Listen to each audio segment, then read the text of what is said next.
Afternoon, ladies and gentlemen. Hope everyone is well today. We decided to kick the webinar off and give it a couple of minutes, just maybe while we wait for some of the stragglers to come in. Thank you everyone in here who's joined on time. But we'll get kicked off in another sort of minute or two once everyone manages to make their way into the webinar. Still got the attendance is still jumping up pretty quickly, so once we see that level off a little bit, we'll get everyone in.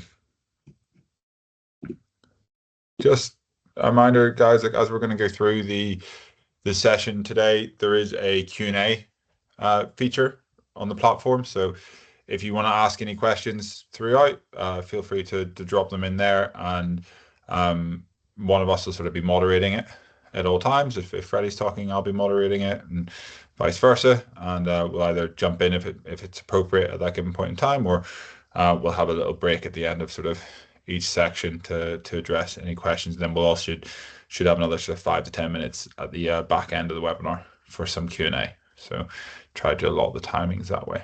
So it should all work out very nicely.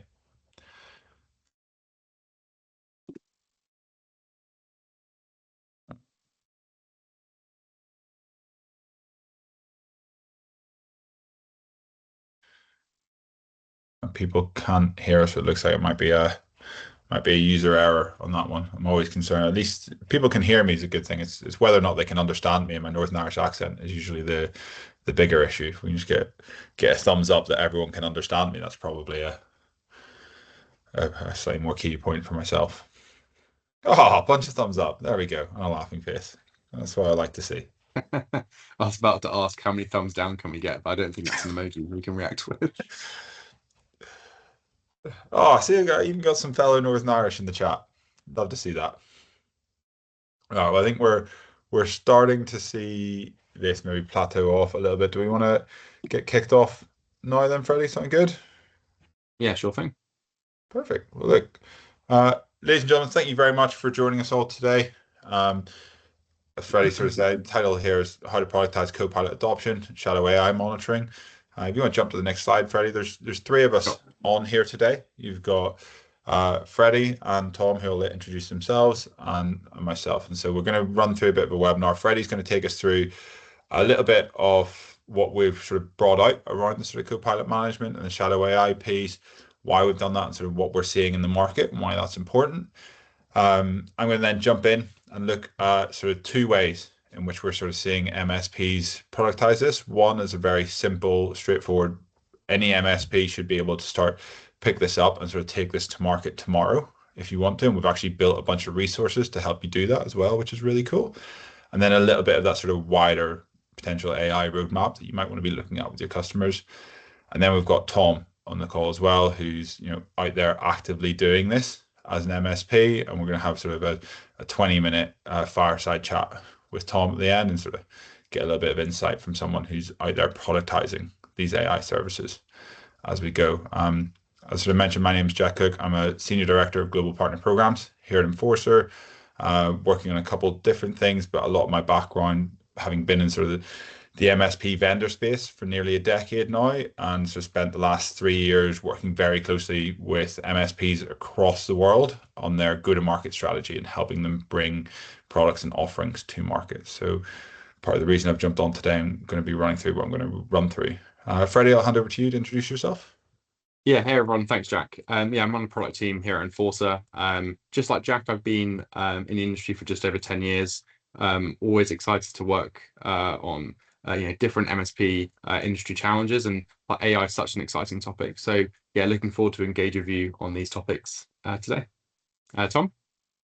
Yeah, hi, I'm Tom. I work for Infinity Group, and I've been in the MSP space for about 15 years.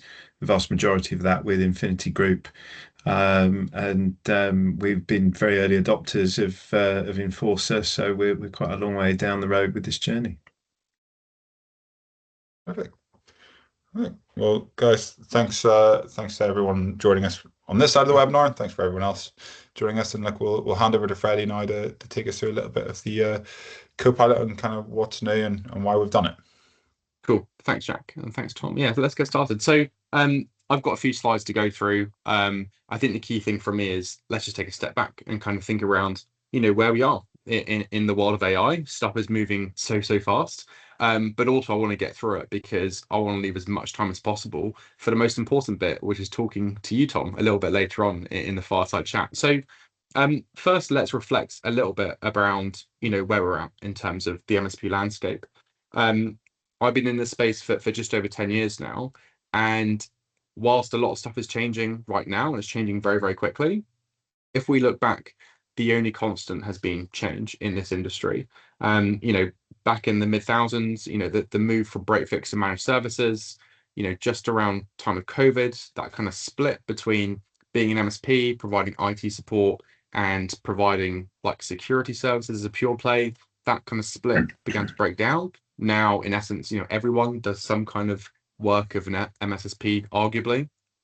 And then in the last couple of years, really the rise of, firstly like a Microsoft first MSP in terms of Microsoft really continuing to mature M365 and just make it, much more plausible for an MSP to provide pretty much all of your services using their tech stack. And of course, the rise of cloud first MSPs where, perhaps you're not even deploying anything on-prem anymore.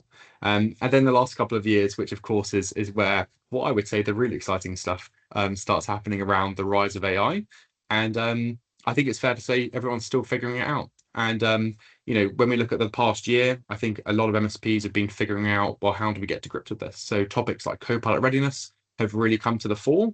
And now we're looking around, okay, this kind of AI stuff, how do we productionize this? How do we operationalize this? And so there's terms like managed intelligence provider. How do we move in that direction where providing Copilot, providing AI just becomes business as usual, and it's just another tool in your toolkit to solve problems and drive value for your customers.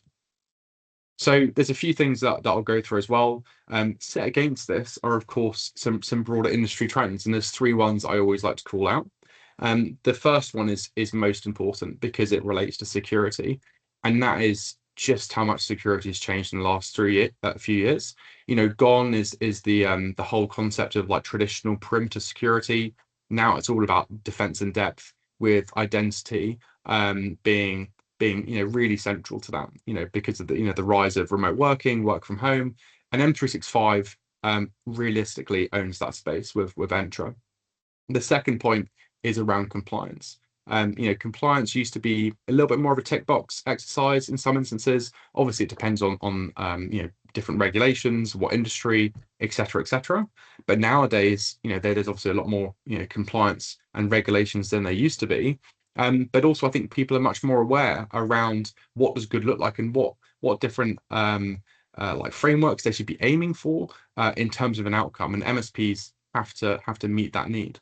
And the third one, as I mentioned earlier, is everyone's using AI, and I'll talk about this a little bit later on. Everyone is using AI, whether they should be or not.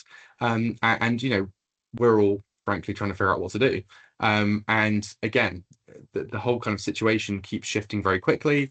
If some of you tuned into Microsoft Build yesterday, Satya Nadella revealed a bunch of new updates in the Microsoft ecosystem around AI. Things don't seem to be slowing down, but your customers will demand a lot from you in terms of providing AI as a managed service. So in terms of demands, there's a couple of ways that we can look at it. There's a lot of data that we've looked at internally and validated with our partners around, from the SMB side, how much demand for AI is really top-down driven in terms of board level priorities, C-suite priorities. Businesses, both SMB and enterprise, see AI being a really key way to drive productivity at the individual level, but also to really reinvent how, as a business, that they work. So becoming more AI native. And also, of course, there's bottom-up demand as well. And I'll talk about this again and again during this session. So concepts like shadow AI really come into play here, which is this is also a grassroots desire and a push as well, where most end users can see some kind of benefit in using AI day to day just to help them get their work done. And of course, the fact remains around this, that especially on the bottom up side of things, people are going to be using AI whether they like it or not. Quite frankly, I think the numbers on this slide are probably out of date. I think it's probably close to 100%, but maybe I live in more of a tech bubble. And also, I think maybe some people are using AI, whether they realize it or not. But there's quite literally tens of thousands of AI tools out there. There's lots of instances online of people putting stuff into these AI apps, which maybe they shouldn't be doing, sensitive data, proprietary information. There's a huge amount of risks around this. And of course, it might be against company policy as well. And it's a situation which I think many businesses don't realize, the threats that relates to, and also maybe might not be educated about why that's a problem as well. And set against this, I talked a little bit around expectations and how they are constantly shifting. When we think about Microsoft, for example, they have been doing a lot of marketing and a lot of awareness campaigns around what the future of work looks like. And these are just a few examples. So the concept of the frontier firm, where they've been outlining how businesses can go up the maturity curve from deploying things like Copilot and other agents like Copilot agents to their users, through to building agents like autonomous agentic capabilities, lots of different areas, lots of ideas of how businesses can become more effective and scalable moving forwards. And a couple of examples I always mention here are stuff like Copilot Co-work, the screenshot in the bottom right, where really significant innovations. In this instance, where Microsoft is collaborating and partnering with Anthropic and using their Claude technology, really significant productivity gains and fantastic ways to solve business problems for your customers by engaging with them on this technology. But the key thing here is SMBs are increasingly aware of these concepts, and they will be coming to you to say, hey, what's this concept about a frontier firm? How can you get me there as my MSP? And if we look in the media, I think sometimes the media can be quite negative about many of these things. We can see that there are a lot of AI projects which just remain in POC, so proof of concept for any number of reasons. And we're going to talk through a couple of ways that we can tackle this. But for me, the key takeaway here is, as an MSP, this is such a great opportunity to be that trusted advisor and to really focus in on what problems they aim to solve. Because of course, AI shouldn't be used for the sake of it. It should be used in targeted ways to provide a measurable business outcome. And it's a great opportunity for you to take your customers on that journey. And also, quite simply, the competition is not waiting for us as well. So there's going to be, maybe some of you on this call today who are, really mature, and sprinting through all of this. And some of you maybe are not providing, any kind of AI as part of your managed services. The key thing is the competition can do what they want. And we see from many MSPs, how many are really moving in this direction. And, arguably, if you don't respond to this demand now, then you're just going to risk losing business to, one of your peer MSPs, or your customers will go to some, AI specialist to solve this problem. And obviously that poses risks to your line of business as well. So for me, where this really comes down to is a couple of concepts, and I'll talk a bit about this, and then how we've basically delivered capabilities as part of our roadmap to start solving these problems. A lot of this, first and foremost, comes down to data around how people are using AI. As I mentioned earlier, everyone is using AI. And in many ways, that's a threat. And in many ways, that's an opportunity. So when we think about it in terms of a threat landscape or a threat vector, people could use AI. They use a personal version of, some kind of like ChatGPT or DeepSeek or something. They could be compromising sensitive information. Those apps may not be secure. They may not be right for that business. And we can see just a proliferation of, tens of thousands of these apps available in many different marketplaces. What I would argue is, this is obviously not going to be suitable for most businesses. And also, if something goes wrong, just ask yourself, who's going to get the blame for that? And so that's kind of like the threat angle. And I think this will be something Jack and Tom, you'll sort of dig into a little bit later on. And also, of course, there's the opportunity, which is if you have that kind of data, again, we know that pretty much everyone is using AI. A lot of it is shadow AI. But for some reason, people don't want to own up to these things. So wouldn't it be great if you have some kind of data around this? Because if you do, it's a great sales indicator. It validates that people are using AI to solve some problem, and also it's an opportunity for more traditional, security and compliance use cases as well. You can sell a solution to help mitigate or prevent the threat of shadow AI from occurring. And of course, just to kind of break this down as well into a bit of a journey, as I mentioned at the beginning, a lot of this has been around, readiness. So getting customers ready for Copilot, for example, a combination of security, technical readiness, data governance. Adoption impact is also very important, and I'll talk about that a bit more in a second. Once you've actually started deploying Copilot to your customers, let's say, how do you know it's working for them? How do you know it's driving towards ROI that they're expecting? And how do you help them succeed with their AI investment?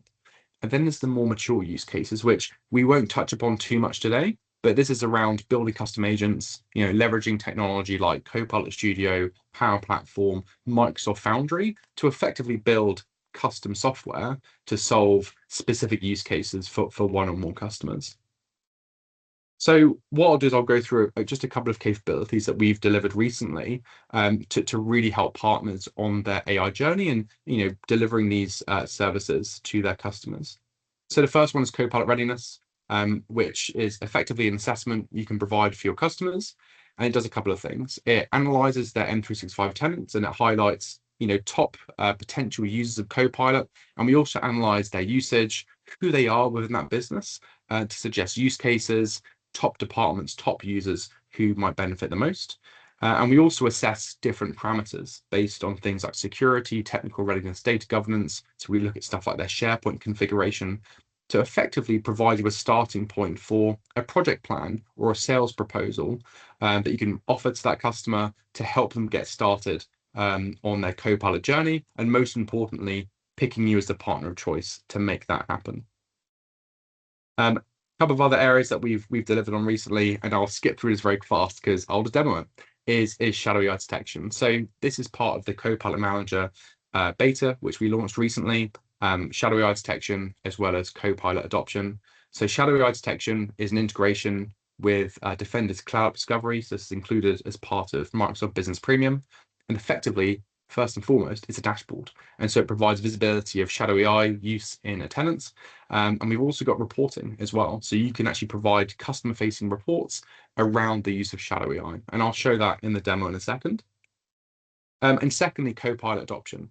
As I mentioned earlier, once you've actually deployed Copilot to a customer, you need to follow through. You need to help ensure that it's deployed properly, it's being used, like licensing is configured correctly, and understand like how well they're adopting it. Is it going to be a renewal risk? Do they need more help with enablement, training, anything else to help them make the most out of their AI investment?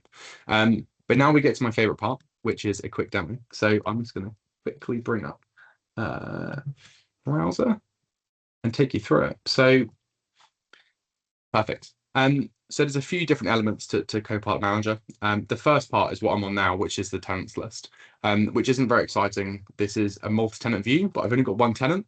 But the first thing I'll touch upon here is imagine if, as a salesperson, you had the ability to do a white space analysis across all your customers to understand who's using the most shadow AI, who's using the most risky shadow AI apps, and also like who's using the most Copilot, for example, as well. All the useful things in terms of new business deals or upselling or cross-selling to a customer.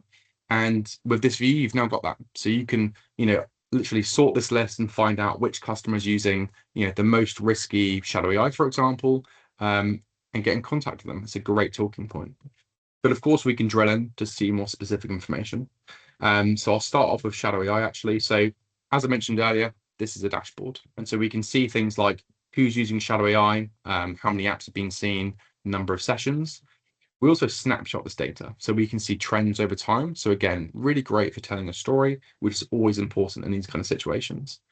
And then we provide really in-depth data at the user level, as well as the application level as well. And this is where we're bringing data together from a few different places in Microsoft, including Entra, so things like job title and department. So you can really help a customer understand who might be using the most risky apps or which departments might be at most risk, and really craft a narrative and a story around where those risks may lie in the organization, and how you may be able to help them, mitigate or control those risks.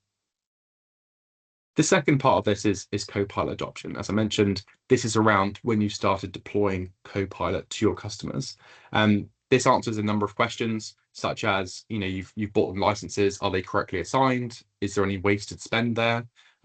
What does their adoption and maturity look like? So we look at all the data from Microsoft around which parts of Copilot are being used, and we can see that per user. And so we can group them into, let's say, advanced users, intermediate developing. It really provides you an understanding of, what kind of help they need to get the most out of Copilot. And we also show trends around which Copilot features are being used. Something that we've seen is it can be quite often for, maybe some organizations only use a few features, let's say, Teams recap or something. This provides you great data to consult your customers on, again, how to get the most return on investment from their AI spend. And again, just like in shadow AI detection, we provide this visibility at the user level. So you can see, how engaged they are with Copilot, which Copilot features they're using, again, helping you, craft that narrative and tell a story, and most importantly, have data to back up your arguments as well. Cool. Jack, that is my demo. That's my favorite part done. Over to you now to talk about how we operationalize this. Well, we did have a question come in while you were on that, Freddie, Yes. as well, which I think is pretty relevant, from Stephen. Just saying, you mentioned Shadow AI works off the business premium offering, but Cloud Apps usually requires an E5 or the Defender add-on for premium. Yeah. Can I just ask exactly what the minimum license requirements are? Yeah, it's a great question. So what I've shown you today only requires business premium. So there's a difference between Defender for Cloud Apps and Cloud App Discovery. So Defender for Cloud Apps does require E5 or one of the security and compliance add-ons. If you're using business premium, you get Cloud App Discovery, and that's effectively like the read-only portion of that part of Microsoft, where you can see the use of Shadow AI, but you can't deploy things like policy. So just to clarify, to use our Shadow AI detection, you just need business premium. Perfect. That is a much more comprehensive answer than I would have given, which is business premium. So thank you very much for that, Freddie. And guys, just whilst we're on that as well, before I sort of pull up my side, be good to just get a feel from everyone. I can safely say, after working for nearly a decade in sort of the vendor MSP side of things, like Inforcer is a company that is developing and adding new features to the platform unlike anything I have ever seen. Like the rate of development is truly phenomenal, and that is a massive credit to Freddie and the team and what those guys are doing behind the scenes. But it'd just be good to get insight from people. Obviously, this has been live in the platform for maybe just over a month now, Freddie. Was everyone aware of what was fully capable with this, or was that really good insight? Was that helpful? Like, how much of that information that Freddie's just shown were people already aware of? If we could just get a little bit of insight into that in the chat, that would be super helpful. Has my screen popped up there, Freddie? Can you see AI as a service? That come up? Has indeed. Perfect. Look, got a thumbs up from Freddie. Guys, just look from me. One of the key things that I'm going to touch on here is this idea that I want to be very clear from the get-go. No one has all the answers here. Okay. I speak to MSPs across the world on a daily basis, and I'm yet to speak to an MSP that's saying, like, yeah, I know exactly how to take this to market. I know what the future holds. I know exactly how to productize this, all this sort of stuff. Like, no one has all the answers. It's more about, can we help with like getting the journey started? Okay, and where can people start, and what information can they start using? Because that's one of the big feedback that I get from a lot of MSPs that I talk to, which is, I'm not 100% sure on where to start, or even if I feel confident starting, I'm not entirely sure my clients are ready for it, or I've got clients coming to me wanting me to do it. I'm not confident that their environment is ready. Okay, so how can we start leading these conversations and taking not necessarily AI as a service, but AI services to our customers to start positioning ourselves, as Freddie said, as that sort of thought leader when it comes to being MSP. And we don't want our customers going and searching elsewhere. There was a study last year that sort of showed that one of the main reasons a lot of customers left their existing MSP was that their new MSP was offering a service that their current MSP wasn't offering. Okay, and we don't want people to fall into that boat. Okay, so what we've done here is worked with again MSPs around the world to sort of talk about a couple of different ways in which we can put an offering together that is going to allow every MSP to go maybe start talking to their customers about this, tomorrow, next week, in the coming weeks, and start, leading your customers on that AI journey. Okay, and the sort of really simple sort of 3-stage play that we came up with was really heavily sort of around the shadow AI piece that Freddie just talked about. Okay, this sort of simple 3-stage play of an acceptable use of AI policy.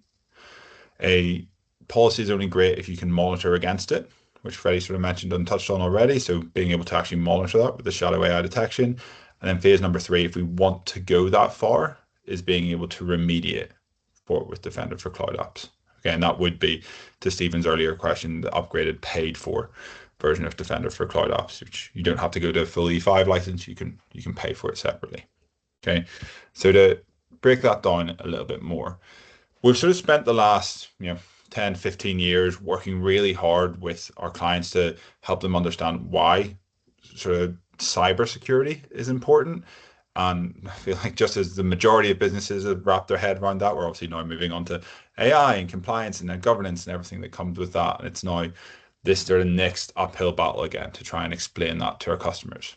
I think this is why the shadow AI piece has resonated so heavily, because it kind of falls in that middle ground. Okay, it is somewhat cybersecurity related, somewhat AI related. Okay, and so really easy way to start talking about it, because there is going to be data leakage and stuff happening, as Freddie shared. The statistics out there showing, something like 80% of employees are using an AI tool at work, and the difference is going to be whether that's a sanctioned AI tool by the company that's in a protected, paid for environment, or are they going and bringing their own AI tool to work and potentially leaking customer or sensitive company data out there into the world. And that is something that most businesses will be able to sort of wrap their head around as a good starting point. Okay. Also, worth noting, there were some statistics I saw the other day when I was doing a bit of research. Bear in mind, we're just coming into June now. There's been something like 8,000 new SMB focused AI companies that have started up in 2026 alone. Okay, there's a ton of companies targeting this space.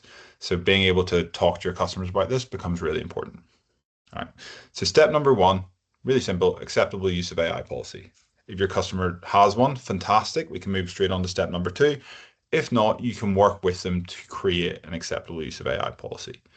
Now, some businesses may already be doing this. If you're not, that's fine. We've actually built an acceptable use of AI policy sort of draft that you can see, as well as an acceptable use of AI policy statement of work on what building one with your customer might look like and what's involved in that. Okay, making it really easy for you to take on step 1 and start having those conversations.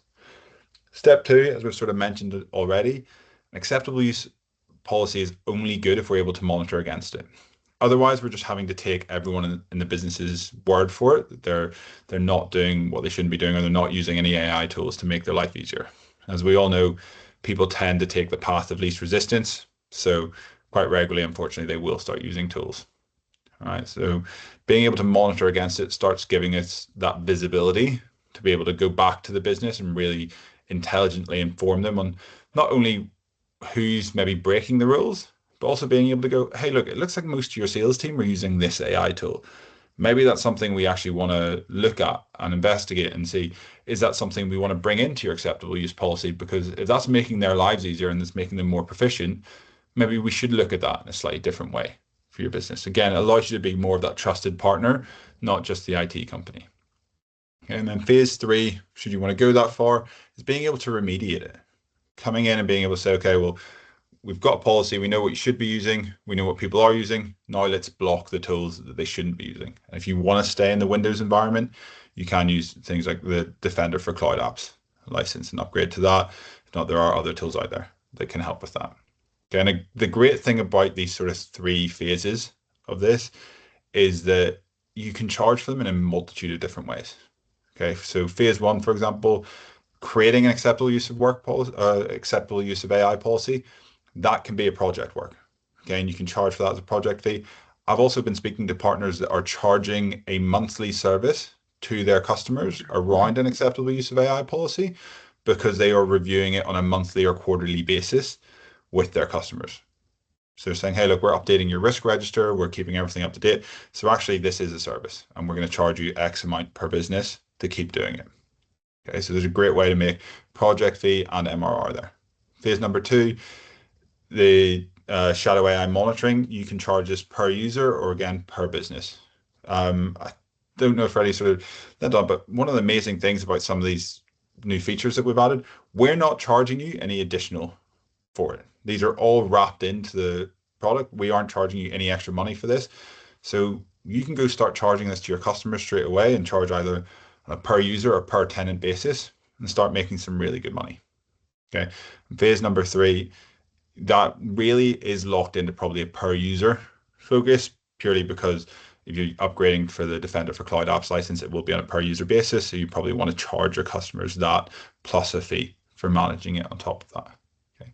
But again, 3 really simple steps that just about any MSP can go start having these conversations next week. And rather than waiting for your customers to come to you to talk about AI, you can start being the one leading that conversation. So you're not caught on the back foot. All right. Really going to give you sort of 3 key things. It's going to start giving that sort of visibility, control, and value. Okay. And one of the key things that we sort of touched on a lot and mentioned quite a lot in enforcers, we sort of see enforcers that, like, you know, the RMM for the tenant is a term that's been used an awful lot. And most MSPs, you don't charge for your RMM tool, you just get it out there because it gives you visibility and control. And then you can build your managed services on top of it, when you, whether your security offerings or whatever you want to do with it. It's the same, think about enforcement in a very similar way. You want to get it out there because you want that visibility and control. You can then start adding the value with shadow AI detection, the acceptable use policy, Copilot management, which we'll come on to in a second, baseline, policy backup, so many different ways in which you can start stacking services on top of that and really start creating value for your customers and yourselves in that recurring revenue sense. As I mentioned already on this, we don't want to just leave this to you guys and sort of say, hey, best of luck, go crack on. We want to make it as easy as possible. So we've gone and built a bunch of resources working very closely with MSPs that are already sort of working in this space to do this. So we've built an acceptable use of AI policy, which you'll be able to download. All of this you should be able to download from our platform. I was speaking with our marketing team just before this call. It hasn't unfortunately made it in there just before this session, but should be in there before the end of the week. So the inforcer.docs page, you'll be able to go in and download most of this content directly from there. Okay, so an acceptable use of AI policy, a statement of work for what building that policy looks like. Really nice one-pager that you can drop off to your customers with some of the details that Freddie mentioned on why this is important and what's sort of happening in the landscape. An AI governance risk register, so you can be tracking what AI tools they're using. Client-facing presentation, sort of 10 quick questions for your sales team to start memorizing and start asking their customers and understand what to be looking for to see if there's a trigger for this. And then some really nice sort of cold and warm email templates that you can start sending out to customers and prospects to try trigger a little bit of new business for yourselves in this space. It's some really great content that the team's built here, working alongside MSPs to try just make all this sort of transition easier. As we mentioned, no one's got all the answers. It's about trying to help on that journey as much as possible. And with it being a journey, as I mentioned and Freddie's mentioned, MSPs are at very different stages of this. Okay, not everyone has all the answers, so it's about trying to create a nice little roadmap for your customers on that journey. And some people, the shadow AI piece will be enough. Others will want to take that to the next level. Okay, being able to create a clear roadmap is one of the key bits of feedback that's come back from our MSPs that are being really successful with AI tools at the minute.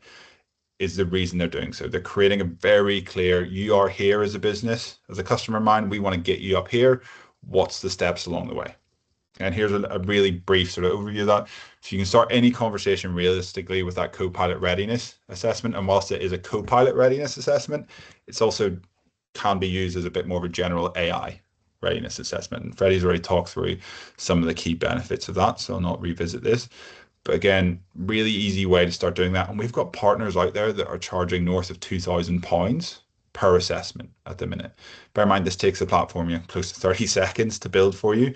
They're charging that out at £2,000 and then charging again for the project work to remediate some of the steps required in here. So again, really great way to start this and a really great way to potentially start making some money. Step number 2 and 3, kind of revisiting almost that acceptable use of AI policy, understanding what a business needs to be using, how it should be using it. And then as an MSP, and particularly enforcer MSPs, where Microsoft is sort of your bread and butter, being able to maybe push them towards standardizing on Copilot as an organization. And we're having this conversation a month or two ago. We might have been having a very different conversation, but some of the massive advancements that Microsoft and Copilot have made in the last couple of months have made that much more feasible, particularly with co-work and what it's able to do. This is a much more intriguing conversation and much more appealing conversation for most of your customers now. And with the Copilot adoption and management within Enforcer, makes it really easy to start doing that, because you can now look per department, per team, per employee, understand who's using it, how are they using their licenses, what apps are they using it in. Your finance team not using it in Excel, or your sales team not using it in PowerPoint. Okay, well, maybe you want to jump in and do a workshop to give them a little bit of additional feature understanding around that. Okay, tons of different ways in which you can start to productize this and make it make sense. We've spoken to a lot of MSPs that are actually charging this as almost like an insurance policy. So saying, hey, you're paying £30 a month for Copilot. Why wouldn't you pay £33 a month and make sure that everyone's actually using it and you're getting those efficiency gains out of it? Okay, again, just another way to think about it. And then finally, you've got that sort of standardization and ongoing improvement piece. Okay, again, all of that sort of really capable, really easy to be revisited on, and tons of different ways in which you can charge this out. All right. Appreciate that sort of it for me. I've kind of fired through that. If you've got any questions, feel free to reach out to me or drop them in the chat and we can kind of pick them up. But I'm also conscious that we've got Tom on here and I want to make sure that we crack in and start working through some of his time, because he's really going to be the one with all the insight. He's out there doing this in the real world. Tom, good to see you, man. How are you getting on? Yeah, all right. Very busy. Yeah. Well, glad you're able to carve out some time to join us, man. We very much appreciate it. Do you maybe want to start by has there been anything in this sort of webinar so far that has really stood out to you? And B, do you want to maybe then just tell us a little bit about sort of yourself and your business and sort of how you're operating as an MSP? Yeah, sure. I mean, it's quite nice to see that we seem to be doing it right, because we seem to what we've cooked up is broadly similar to what you've described. We don't do all of it exactly the same, but a lot of it is very similar. In terms of who we are as an MSP, we've existed for just around 25 years as a managed service provider. We were very much a traditional break fix service provider, very, very small. When I started with Infinity in 2010 or 11, something like that, there were about 10 or 11 employees. There's now just a shade under 200 of us. We are focused these days fundamentally on the Microsoft stack. So we work across Microsoft 365, Microsoft Azure, and Dynamics 365. So roughly 50% of our business is engaged in Microsoft 365 and Azure, and the other 50% almost exclusively within the Dynamics space. But as we've grown, we've kind of shedded a lot of our traditional MSP tooling. So, back in when we were focused on break fix, a lot of our recursive revenue was focused on things like antivirus products, Sophos, Webroot, whatever it is that people use, and other kind of resaleable tools that we could just put into an environment, and you kind of wind them up and set them off and leave them going. I think, as you rather called out, around the time of COVID, I think we were a bit before that, in about 2018, 17, 18, something like that, we started to centralize all of our services around Microsoft 365, particularly when the Microsoft 365 license SKUs were launched. So Microsoft 365 E3, E5, Business Premium. And started to centralize more of our products and our service offerings around those license sets to kind of maximize the feature usage within them. Started to eliminate servers and on-prem deployments in our customer environments.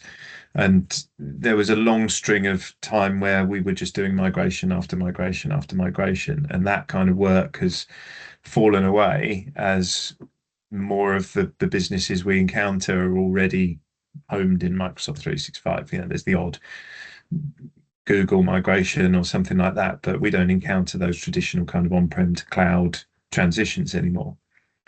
But then when Microsoft injected Defender for endpoint into the license SKUs, it created a new opportunity for us to start simplifying our vendor stack as well. So we got rid of third-party antivirus tool sets and third-party mail filtering and those kind of things, and we centralized as much as we could within Microsoft 365. But then the next challenge we encountered after that was everyone's different. So all of our clients have got these wildly different configurations in Microsoft 365. Most of them are still wildly unaware of the kind of security challenges that they're faced with. They just think, well, we're too small, or we're too insignificant for anybody to want to target us. So we had a very large challenge in challenge number one being making them care. And then challenge number two being, how do we get everybody up to being the same, at least to a default level? So there's a point at which everything branches out into being unique to the individual business's vertical or size or individual specific requirements. But up to a point, they all need to be exactly the same. And that was a challenge that we were trying to overcome using JSON templates and all kinds of other crazy solutions. We kind of hoped that Microsoft 365 Lighthouse would solve that problem, which it spectacularly failed to do. And we encountered Inforcer when there were, like, I don't know, 3 or 4 people, I think, and who were magically trying to solve exactly the same problem that we were. So we now have that solution to how we get all of our customers up to the same baseline, and that forms the kind of the foundation of our key and core managed service that all of our clients sit on. So they on board with us, and then their tenant is just normalized to the right point that we need it to be at. So that eliminates risk for us, it eliminates risk for them.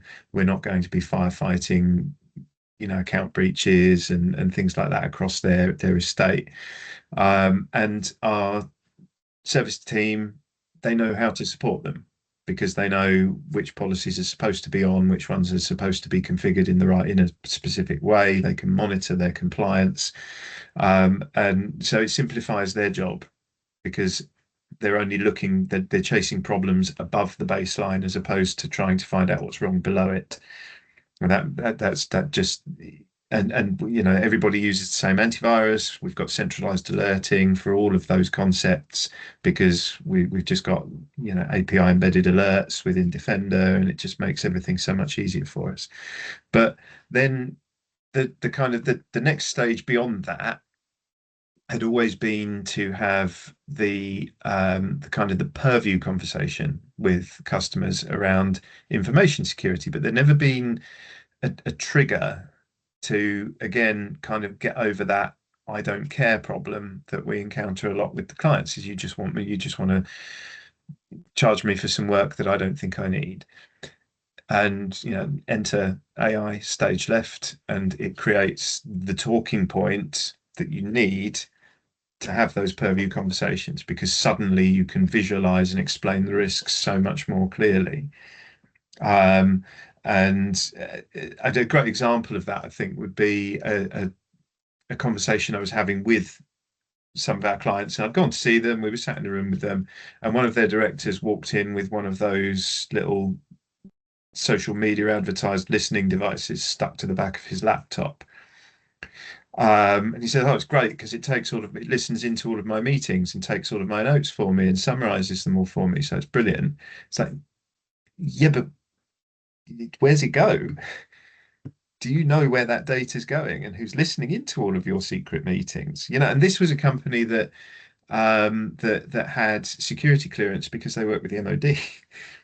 So that's an ideal. So therein is the problem and the lack of understanding. that leaves us with a gap to fill, which led us down the road to create a series of additional products, which you sort of touched on these concepts that we actually start by going through a workshop process that we call AI awareness.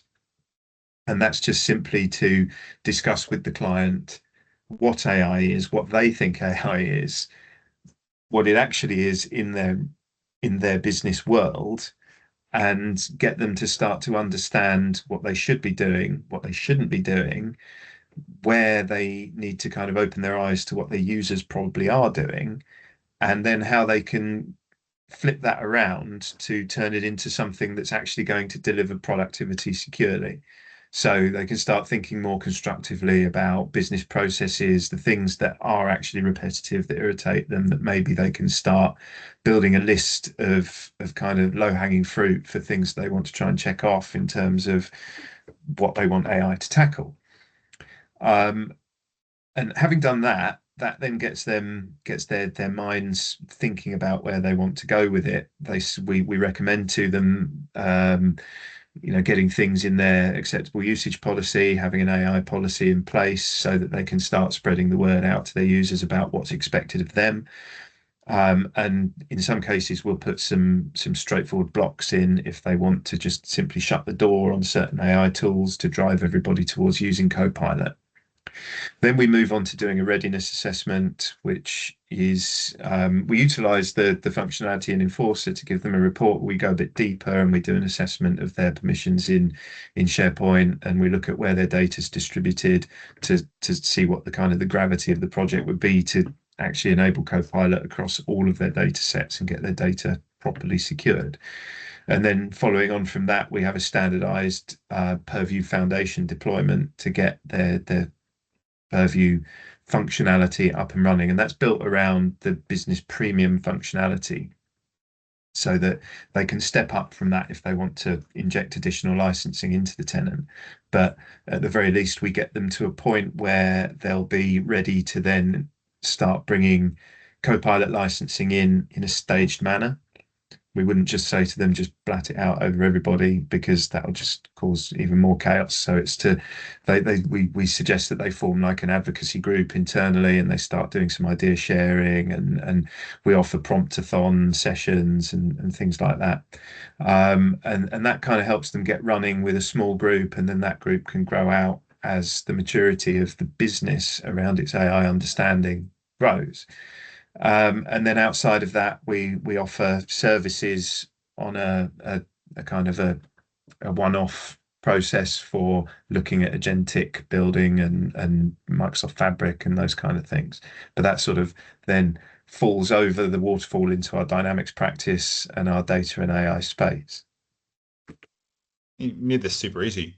So I was like, a bunch of questions, but you just managed to work your way through most of them there. So that's been massively helpful and insightful. I mean, one point I guess from the last couple of points you made there is obviously you base and standardize an awful lot of this around business premium. I know we had a conversation the other day about the fact that sort of standardization is required for MSPs to be scalable to an extent. I mean, we didn't actually cover this the other day, but it'd be interesting to understand, will you guys take on a customer that isn't prepared to use business premium? Like if they say they need to stay at business basic or something like that, or where do you guys stand on that? Because I know that's something a lot of MSPs cover. Not really, no, because if they want us to carry all of the risk of having to piece their business back together every time it gets smashed up, that's not really worth the effort from our side. So they're from a service perspective, they become very unprofitable very quickly.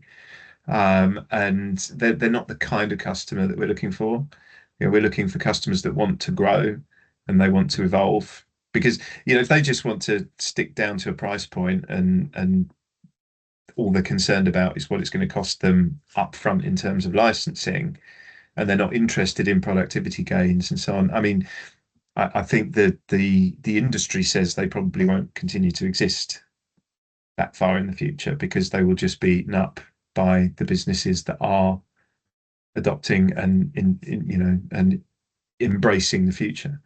That's a really interesting way a lot of MSPs to position that, because I think it's something that we get a lot. Some of my customers just don't want to move to premium; they want to stay on basic or standard. But you positioning it in that sort of way, Yeah. it's But kind it of is, this is what the future is saying. it's very much a risk-based conversation, because and I think to a degree they're some of the easiest conversations to have, because if you start looking at it from an impact point of view, well, what's an outage of X number of days actually going to cost you?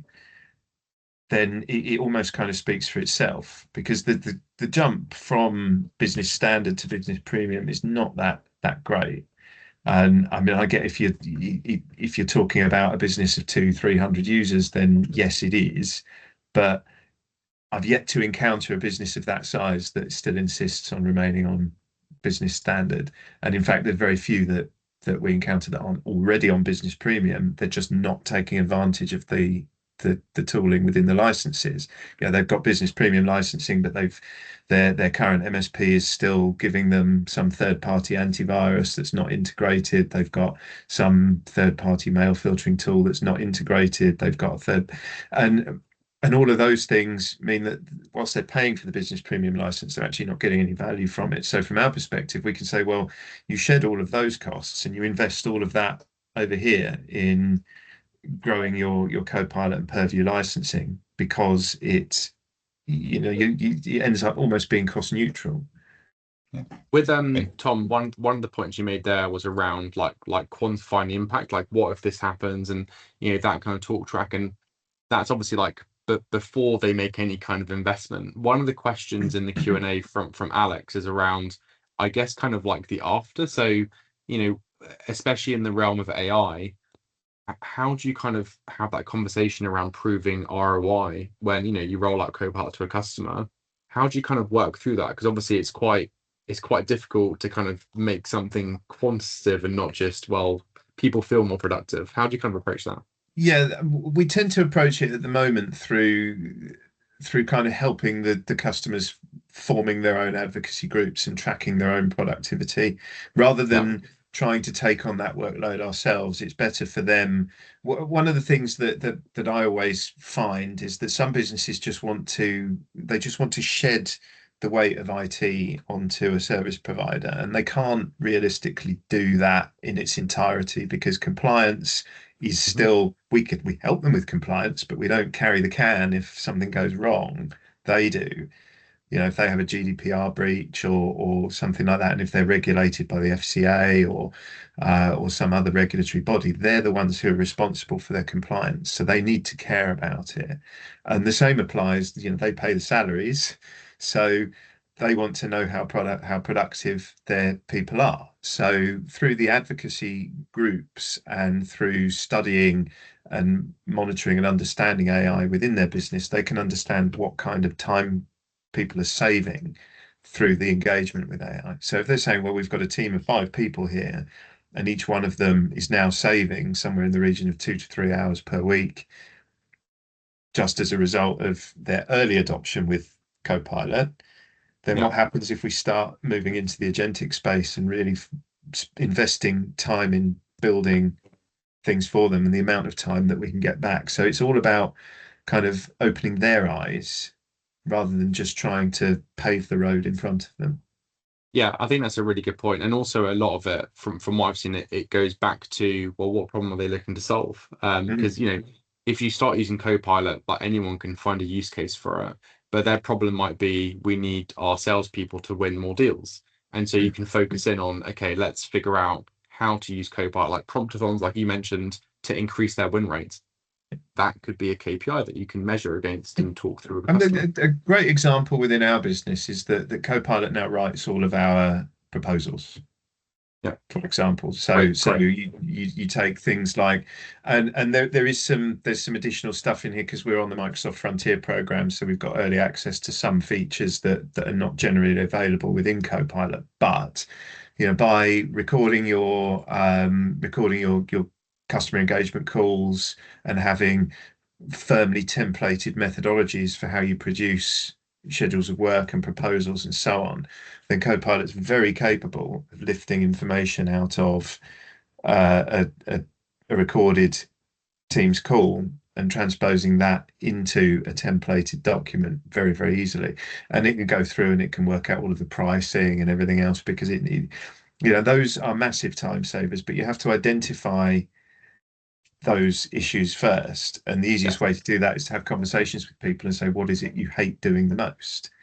And anyone who works in pre-sales would say, well, I hate doing proposals because I get writer's block.